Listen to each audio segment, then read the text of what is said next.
Diz assim, ó, Mateus 5, a partir do versículo 1. Vendo as multidões, Jesus subiu ao monte e se assentou. Seus discípulos se aproximaram-se dele e ele começou a ensiná-los dizendo, repita comigo, bem-aventurados os pobres em espírito, pois deles é o reino dos céus. Ou outra tradução, felizes as pessoas que sabem que são espiritualmente pobres, pois o reino do céu é delas. Ou os pobres de espírito são aquelas pessoas realmente dependentes de Deus. São aquelas pessoas que internamente ela se fez realmente dependente, ela é quebrantada. Ela se fez dependente de Deus. Ela não é autossuficiente. Ela não é uma pessoa soberba, arrogante, espiritualmente falando. Porque está cheio de gente assim, né? Que ele é quase mais do que Deus. Então, bem-aventurados os pobres de espírito. Pobres de espírito, aonde está isso, hein? Está no interior da pessoa. Entendeu? Amém? Amém? Amém, gente? Eu quero que você preste atenção. Eu quero que você preste atenção porque você sabe que você pode passar anos dentro da igreja sem entender o que Deus está falando. E você passa anos dentro da igreja e dizendo assim, ainda outro dia eu atendi uma pessoa que falou assim, faz 7 anos que eu estou na igreja. 7 anos que eu estou na igreja, nada mudou na minha vida. Eu falei, claro, nada mudou dentro de você. A palavra entra aqui e sai ali. Você acha que é só trazer o corpo para dentro da igreja? Você acha que é só vir a sentar na igreja e assistir um culto? Como é que vai mudar? Será que é só isso? Sim ou não?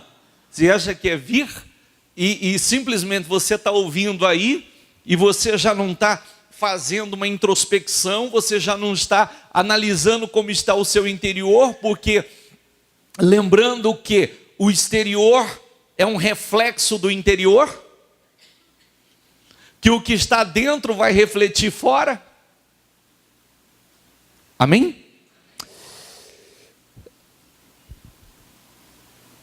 Bem-aventurados os que choram, pois serão consolados.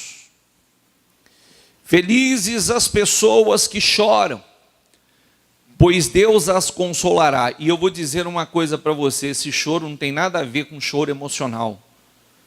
Esse choro não tem nada a ver com lamentação. Esse choro não tem nada a ver por você carregar um espírito de autocomiseração, de sofrimento. Tudo que nós estamos falando aqui é aquele choro,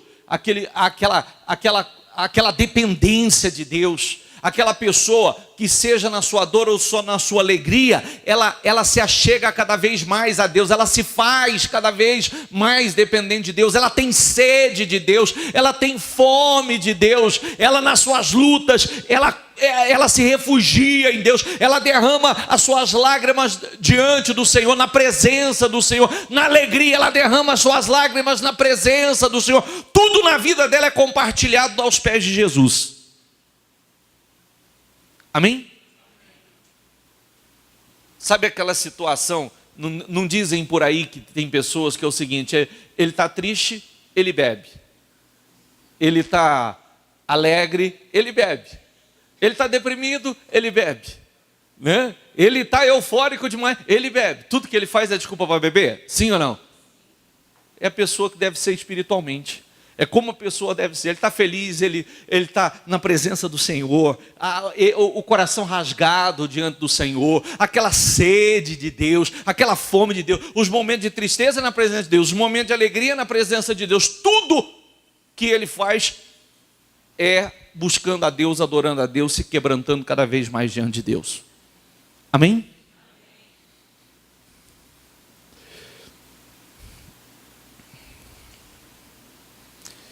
Bem-aventurados, diga comigo, os humildes, pois eles herdarão a terra por herança. Eu quero fazer uma observação aqui.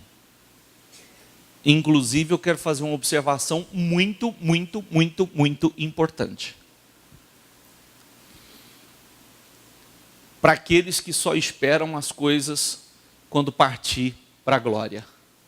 Ou para aqueles que dizem assim, eu só busco para a minha vida espiritual, nada mais. Poxa, se eu estou esperando, se o que eu estou esperando é na glória, por que que o Senhor vai me dar a terra como herança? Entendeu ou não? Sim ou não? Entendeu o raciocínio ou não?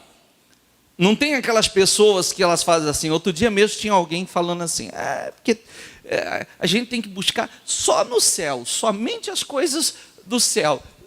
Por que eu vou fazer projeto? Para quê? Para que projeto? Se eu só vou buscar pelo meu espiritual. Espera aí, nós estamos na terra ainda. É verdade ou não? Sim ou não? E por que você receberia a terra como herança? E o que quer dizer receber a terra como herança? Certa ocasião o Senhor disse assim a Davi, pede-me as nações, pede-me a terra que eu te darei. Pede-me a terra que eu lhe darei. Está mostrando a nós, deixa eu ler na outra tradução então. Diga comigo, felizes as pessoas humildes, pois receberão o que Deus tem prometido. Na outra tradução, a terra. Ou aquilo que nós temos buscado de Deus, e Deus tem nos prometido aqui. E a pessoa humilde é um estado de espírito, é algo interno. É aquela pessoa, a primeira coisa, tudo que nós estamos falando aqui, e daqui a pouco nós vamos aprofundar nisso, é justamente a pessoa ela ser sincera, ela ser honesta, ela ser transparente. O interior dela é como um armário que pode ser aberto a qualquer momento, qualquer hora, para quem quer que seja. De vez em quando, quem gosta de deixar a casa bagunçada, às vezes fecha a porta do quarto e fala assim, não mexa aí. Não é verdade? Sim ou não? Não mexa aí porque, meu Deus. É assim ou não é? Por quê? Porque está bagunçado. O negócio que se alguém entrar ali vai até se escandalizar. Não é? O nosso interior é assim também. Será que eu posso abrir as portas do meu interior? Será que está arrumado, organizado ou está um caos? Porque a gente ignora isso. A gente ignora os sentimentos, os pensamentos, aquilo que está dentro de nós. Mas o problema é que Deus não ignora. O problema é que Deus está observando exatamente aí, o interior. Amém, pessoal? Por isso, que a todo tempo, nós devemos estar atentos com aquilo que está dentro de nós. A todo momento. Por quê? Porque acabei de ler algo de promessas, né? Vão receber aquilo que Deus tem prometido. Mas se o interior está bagunçado, se o interior está contaminado, se o interior não está de acordo com a palavra do Senhor, como é que Deus vai fazer? Como Deus pode cumprir isso na vida da pessoa? porque ela ainda está naquele estado de carnal. E se Deus abençoar, desde domingo nós estamos falando isso, se Deus abençoar, o que vai acontecer? Ela vai se tornar ainda mais carnal. E no final de tudo, o que vai acontecer? No final de tudo, ainda vai perder a sua salvação. Amém, pessoal? Vamos lá.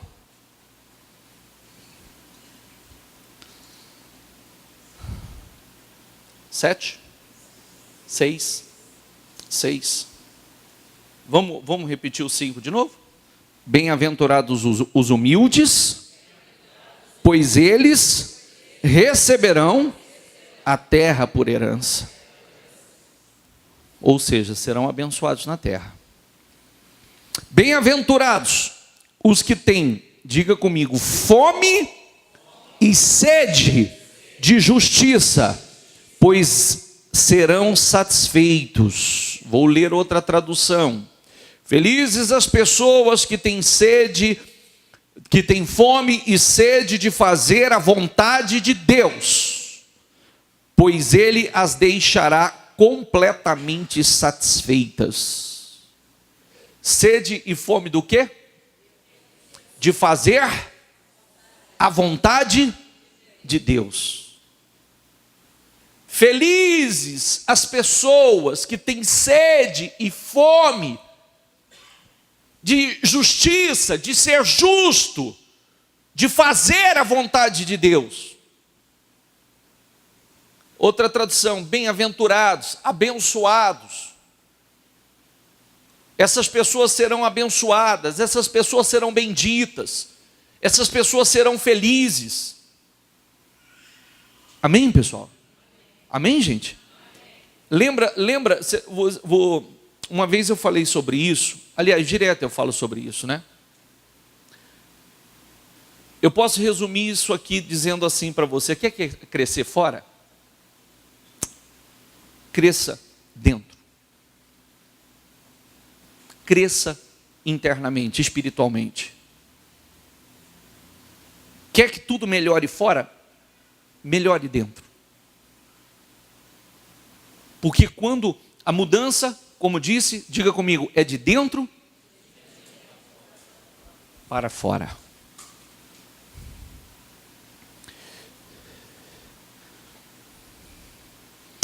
Bem-aventurados, diga comigo, os misericordiosos, pois obterão misericórdia. Outra tradução, felizes as pessoas que têm misericórdia dos outros, pois Deus terá misericórdia delas. Bem-aventurados os misericordiosos. Isso quase que dispensa explanação, né? O que é ser uma pessoa misericordiosa? É fazer caridade? O que é ser uma pessoa misericordiosa? Podemos até incluir isso.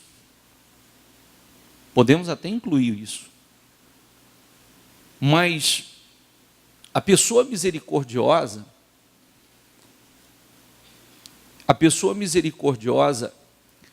ela olha para os outros com bons olhos. Ela olha para os defeitos, as fraquezas dos outros com bons olhos, com misericórdia daquela pessoa. Ele olha para as fraquezas, os erros, os defeitos dos outros, e ele não põe aquele peso gigantesco. Porque a gente nunca sabe o que está acontecendo com o outro. É verdade ou não é? Sim ou não? Outro dia eu estava no trânsito e eu pensava sobre isso. Outro dia eu estava no trânsito e eu pensava, quem já teve momentos assim de extrema preocupação, de extrema tensão, que fazem na sua vida assim, que você se pega a todo momento, sua aflição é tanta, sua preocupação é tanta, que você se pega pensando dia e noite na situação que você está vivendo, nos problemas que você está enfrentando. Quem já teve um momento como esse? Quem já teve? Outro dia, sabe aqui a marginal da Washington Luiz? Sabe a marginal aqui da Washington Luiz? Quando você está vindo aqui para a igreja, você passa debaixo do pontilhão e tem a marginal descendo, não tem? Sim ou não?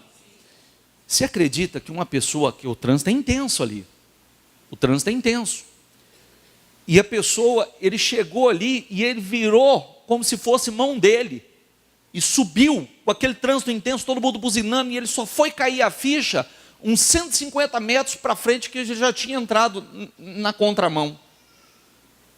Na hora eu olhei e falei assim: Jesus, como está o estado emocional dessa pessoa? Ele nem viu o que ele estava fazendo. Ele nem viu. Aquilo naquele momento, imagine, aí eu tentei me colocar no lugar dele. Alguma coisa o distraiu de tamanha forma que ele não enxergou o que ele fez. Porque é mais fácil a gente virar e falar assim, todo mundo mete a mão na buzina e xinga o cara e fala: idiota! Oh, filhada! Não é? Mas você não sabe o que está passando naquela alma, a aflição que está. Se a gente for a fundo, de repente aquela pessoa fez aquela loucura porque ele está numa condição, economicamente falando, tão grave, que ele fica paralisado, de olho aberto. Ele está de olho aberto, mas ele está tão desesperado, porque tem que enfrentar uma situação, tem que pagar algo que não tem de onde tirar. Vamos mais a fundo, de repente aquele é um pai de família, que ele está ali com a filha, ou com a esposa, num hospital, internada, num estágio grave. E a gente olha e diz assim: é um sem vergonha, é um idiota, e vai. Mas você não sabe o que está passando naquela pessoa. A gente não sabe o que está vivendo aquela pessoa. E muitas vezes a gente sabe, muitas pessoas sabem do que está passando o outro e põe peso. Algo que fica ainda mais grave. Não é melhor a gente olhar e tirar o peso da situação? Se ele fez isso, deve ter uma razão, deve ter uma causa. Ninguém vai fazer isso porque quer, colocando a própria vida em risco. É verdade ou não é? Será que nós não podemos analisar a situação, tentar olhar o todo da situação, tentar me colocar no lugar da pessoa, o que ela está passando, o que ela está vivendo? Tem muita gente sem vergonha por aí, mas na sua maioria não é sem vergonhice, na sua maioria não é malandragem, na sua maioria tem muitos, mas na sua maioria não. É gente que está vivendo algo que fugiu do seu controle. Quem está entendendo? Aí, quando a pessoa, ele não tem misericórdia do outro, porque é muito fácil a gente opinar na vida do outro quando a gente não está vivendo aquilo, não está passando aquilo. É verdade ou não é? Sim ou não? É muito fácil a gente opinar. É muito fácil você dar seu palpite e falar: sabe o que eu acho? Não tem que achar, você não está na pele dele, você não está vivendo o que ele está vivendo, você não passou o que ele está passando. A gente tem que tentar ajudar, se puder ajudar, ajuda, se não puder ajudar, não temos que colocar peso, não temos que... Por quê? Porque bem-aventurados são os misericordiosos, porque eles alcançarão misericórdia. Se você não é misericordioso, como é que você quer misericórdia? Já parou para pensar quantas vezes no dia nós erramos? E se Deus for nos tratar de acordo com o nosso merecimento? Porque para nós somos sempre bonzinhos, né? É verdade ou não é? A gente tem sempre aquele discurso feito: eu sou honesto, eu sou bom de coração, eu ajudo todo mundo. Sempre um discurso bacana. E o discurso para o outro é sempre pesado. O discurso para o outro é sempre de forma negativa. Mas espera aí, como é que eu quero a misericórdia de Deus se eu não tenho misericórdia do próximo? Como é que eu quero alcançar misericórdia se eu não libero misericórdia? Você está entendendo que isso aqui está dentro da lei da semeadura? Eu poderia pegar tudo isso aqui e dizer assim: tudo que você semear, você também colherá. Amém? Por isso, às vezes a pessoa acha assim, é só ter fé para acreditar em Deus. Fé para acreditar em Deus? Será que é só fé para acreditar em Deus? Ou na existência de Deus, ou nas promessas de Deus? Ou fé para fazer um projeto? Mas e a fé para trabalhar tudo isso dentro de mim? E a fé para arrancar de dentro de mim aquilo que não presta? Porque eu quero construir algo sólido de verdade, eu quero construir algo com alicerce de verdade, algo que não desmorona, algo que permanece. Amém, pessoal? 8. Diga comigo, bem-aventurados. Diga comigo, os puros de coração. Repita novamente comigo, os puros de coração. Mais uma vez, os puros de coração, pois verão a Deus. Felizes as pessoas que têm o coração puro, pois elas verão a Deus. E o coração puro, como é que seria um coração puro, hein? Como seria um coração puro? Tem noção do que seria um coração puro?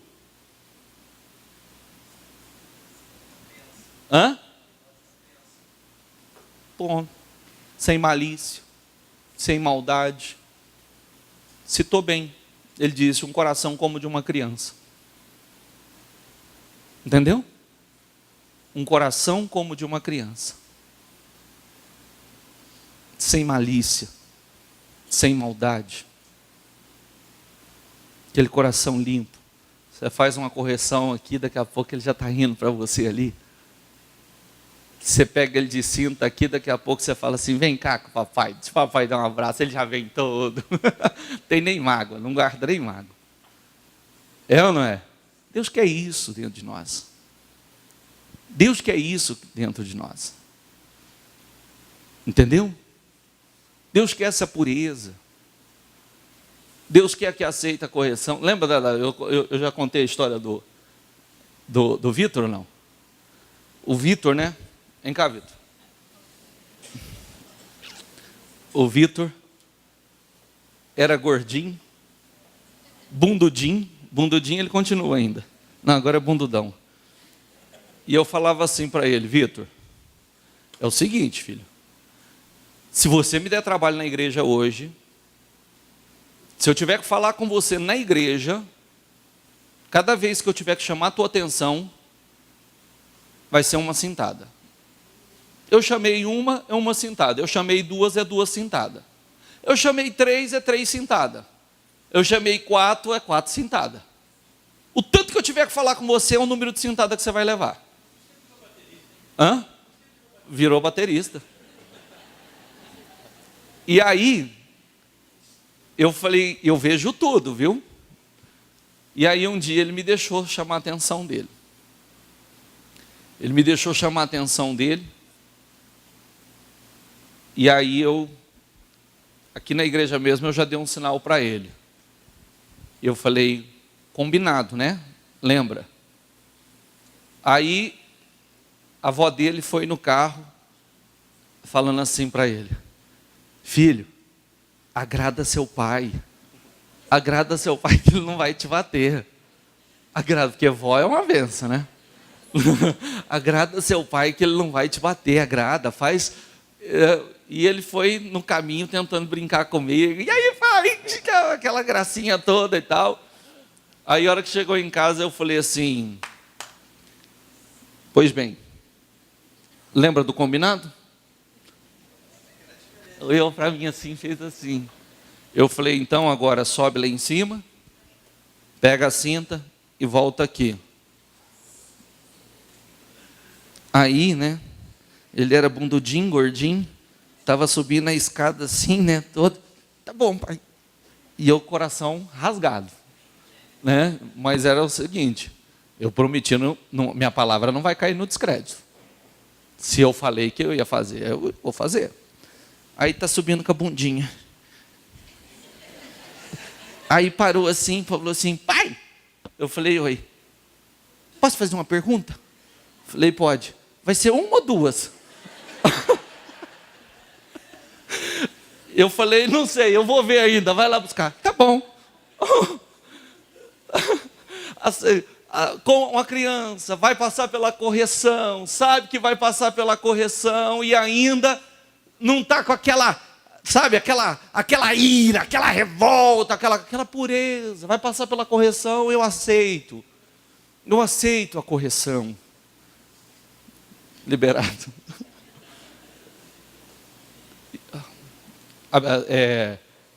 Quer saber o final ou não? Sim ou não? O senhor bateu ainda, Vitor? Bati, Vitor? Você não lembra? Eu bati, mãe? Hein, Li? Nesse dia eu bati? Bati, né? Bati. Uhum. Não, porque eu era assim. Eu sou assim. Se eu prometer, até para que a palavra não caia no descrédito. Não é verdade? E agora imagine Deus, né? Deus também, se Ele falou, Ele vai cumprir. Amém, pessoal? Mas, bem lembrado, a questão da criança. A pureza de coração. Que cabe a nós, e a Bíblia nos ensina a ser como uma criança. Vamos lá. Qual que é? 9. Bem-aventurados, diga comigo, os pacificadores, pois serão chamados filhos de Deus. Gente, quem são os pacificadores? Vou ler numa outra tradução, você vai entender facilmente. Diga comigo, felizes as pessoas que trabalham pela paz, pois Deus as tratará como filhos. Felizes as pessoas que trabalham pela paz, que buscam a paz, não só em relação a você, mas aquele que está vendo uma situação. O que é o contrário do pacificador? Um fermentador. O que mais? Põe mais peso ainda, põe mais lenha no negócio. Felizes, bem-aventurados, abençoados, os pacificadores. Você está vendo que muitas vezes a pessoa, ele falha, ele erra, ele fracassa em coisas que ele não julga ser importante. Ele acha, isso não tem tanto importância, Deus não está nem olhando para isso. Como não? É o que Ele mais está olhando. Porque isso está dentro de você. Isso contamina o homem interior. Isso contamina o templo do Espírito. Vamos lá. Bem-aventurados os perseguidos por causa da justiça, pois deles é o reino de Deus. Diz assim: felizes as pessoas que sofrem perseguições por fazerem a vontade de Deus, pois o reino do céu é delas. Por fazer o quê? A vontade de Deus. Não é a pessoa que é perseguida pelos motivos do mundo aí, mas aquelas que são perseguidas, são criticadas, são motivos de zombaria em função de fazer a vontade de Deus, porque elas não praticam o que a maior parte das pessoas do mundo praticam. Elas não compactuam com aquilo que as pessoas no mundo compactuam. Felizes são esses que são perseguidos por essa razão, por fazer a vontade de Deus. E você já percebeu que essa perseguição muitas vezes começa dentro de casa, começa na família? Já percebeu isso? Sim ou não? Ou quando você realmente você se converte, você tem o seu encontro com Jesus, você começa a frequentar, viver uma vida comprometida com Deus, abandona aquelas velhas práticas, então começa já a própria família perseguir, criticar, zombar, né? Faz rodinha para falar de você, para falar que você ficou fanático, para falar que você agora é um estúpido, é um religioso e etc, etc. Felizes são estes que são perseguidos por fazer a vontade de Deus. Você faz? Não, eu não faço. Ah, mas que absurdo, você não faz isso? Não, não faço. Mas por quê? Pela minha fé. Nossa, que absurdo. Então, se eu for falar o que eu acho de absurdo que você faz, não é verdade? É ou não? As pessoas têm uma vida toda bagunçada. Se a gente for falar o que a gente pensa a respeito da vida dela, peraí, eu não opino na sua, você vai opinar na minha? É verdade? Ah, mas não acredito que você vai na igreja dar dinheiro para pastor. Onde muito dão os deles?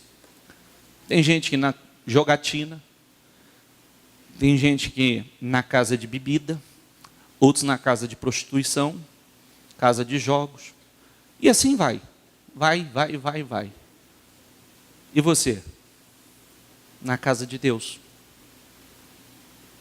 E você? Aonde? E eles, muitos que criticam a gente fazer em obediência à palavra, dão em lugares incomparáveis, né? Não tem nem o que falar. Vamos lá. Qual que é agora? Bem-aventurados serão vocês quando por minha causa os insultarem e os perseguirem e levantarem todo tipo de calúnia contra vocês.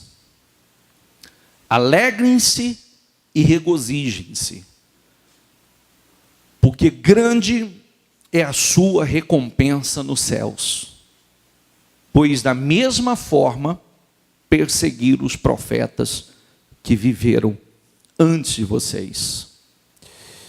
Felizes são vocês quando os insultarem, perseguem e dizem todo tipo de calúnia contra vocês, por serem meus seguidores.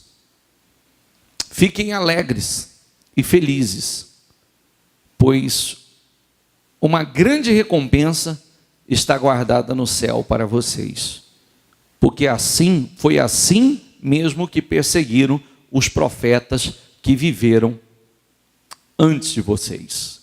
Amém, pessoal? Só para concluir a leitura, eu venho para 23, vim para Mateus 23, e eu vou ler do 1 ao 7.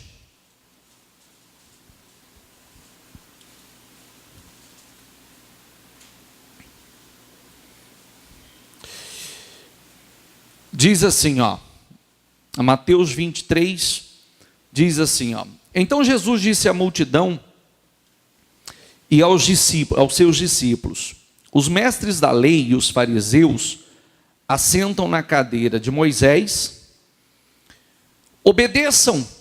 obedeçam-lhes e façam tudo o que eles lhe dizem. Diga comigo, mas não façam o que eles fazem, pois não praticam o que pregam. Olha isso, olha isso. Quantas pessoas que ele é bom de discurso, ele fala, ele sabe falar, mas ele não vive nada do que ele fala. Gente, quem está falando tudo isso? Quem está falando tudo isso? Jesus. Jesus está falando tudo isso. Jesus está mostrando que o seu interior, o nosso interior, ele tem que estar, o homem, tudo começa dentro. O homem interior tem que estar vivendo isso aqui. O homem interior tem que estar limpo. Porque Jesus está mostrando esses agora, começa lá nas bem-aventuranças. Agora Jesus está mostrando um tipo de pessoa que ele abominou. Pessoas que ele tem discurso, ele fala, ele sabe falar tudo, ele sabe ensinar, ele sabe aconselhar, mas ele não vive nada do que ele fala. E esse é um problema.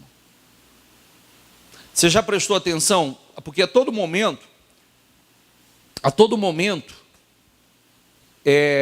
o Senhor está falando conosco.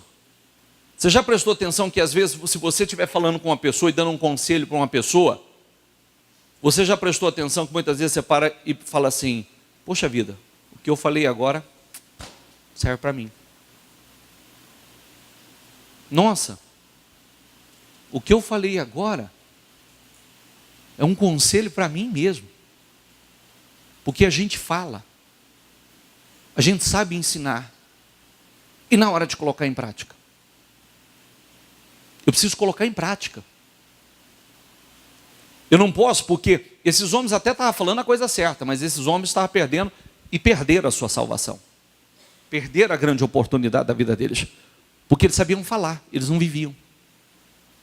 E antes de saber falar, Deus quer que a gente viva. Antes de falar, Deus quer que você viva a palavra. O seu interior tem que estar totalmente, o homem interior totalmente alinhado com o homem exterior. Um só, por dentro e por fora. Amém?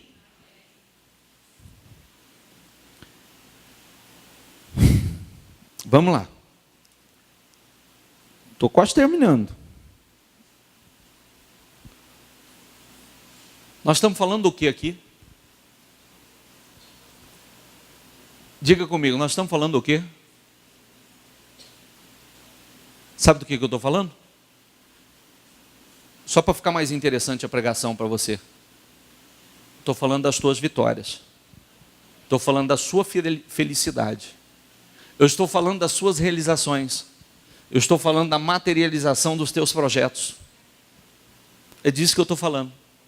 Ah, tá não. Estou falando disso. Porque se o homem interior não estiver de acordo com a palavra, nada disso aqui se cumpre. Nada disso aqui se cumpre. E geralmente nós estamos preocupados, nós estamos falando assim para o Senhor: Senhor, e os meus projetos? Eu quero ser cabeça nessa terra, eu quero estar por cima nessa terra. Mas espera aí, começa a trabalhar dentro então. Que é aquilo que a gente sempre fala: por que desmoronou lá fora? Que o alicerce estava mal feito, não tinha alicerce. Aí veio uma tempestade boa, uma chuva boa, como está aí ultimamente, desmoronou tudo, despencou tudo. E agora tem que reedificar e construir em cima de um bom alicerce. Amém? Outras tempestades virão, só que não vai desmoronar, não vai derrubar. Vamos lá. Que versículo eu parei? 4.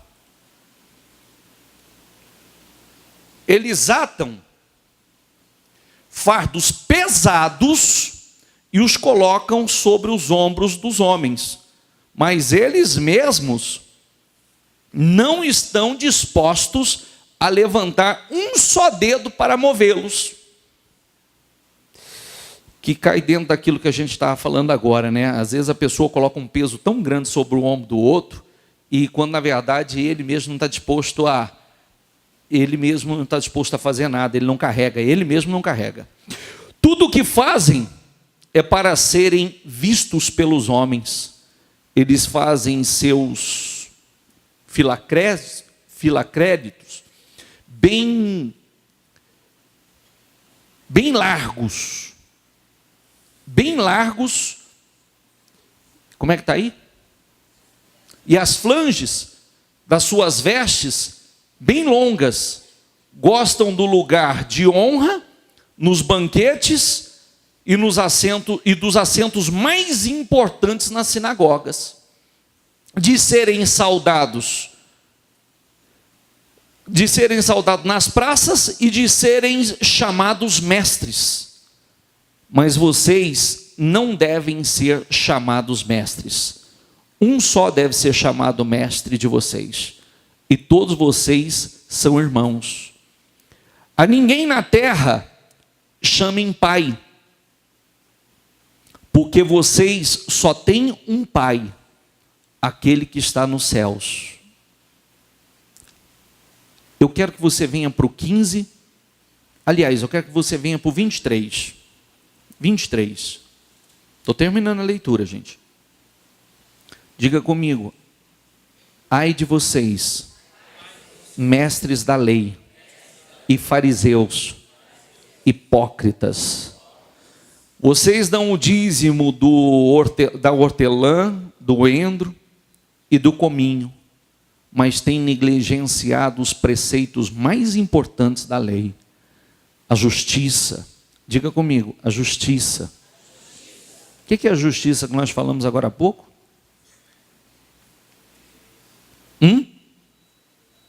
Falamos agora há pouco. A misericórdia e a fidelidade.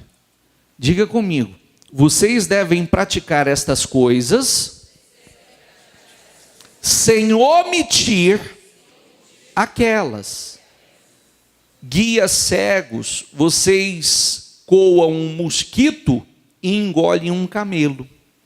Ai de vocês, mestres da lei e fariseus hipócritas, vocês limpam o exterior do corpo. Diga comigo, vocês limpam o exterior do corpo, do copo, e do prato, mas por dentro eles estão cheios de ganância e cobiça. Fariseu cego, limpe primeiro o interior do copo e do prato, para que o exterior também fique limpo. Ai de vocês, mestres da lei e fariseus hipócritas, vocês são como sepulcros caiados. Diga comigo, bonitos por fora, mas por dentro estão cheios de ossos e de todo tipo de imundícia. Assim são vocês por fora, parecem justos ao povo, mas por dentro estão cheios de hipocrisia e de maldade. Amém? Já parou para pensar nisso? Ai de vocês. Ai de vocês, hipócritas. Está preocupado com o exterior e o interior está sujo. Lavam o copo por fora e por dentro está sujo. Lavam o prato por fora e por dentro está sujo. Isso está se referindo a nós. Se realmente queremos construir, enquanto estamos aqui, uma vida bem-sucedida, uma vida abençoada, e queremos herdar a terra, então nós precisamos trabalhar o nosso interior. Nós precisamos estar atento àquilo que está dentro de nós. Nós precisamos crescer, melhorar, limpar, purificar o homem interior. Amém? Fique em pé, por favor.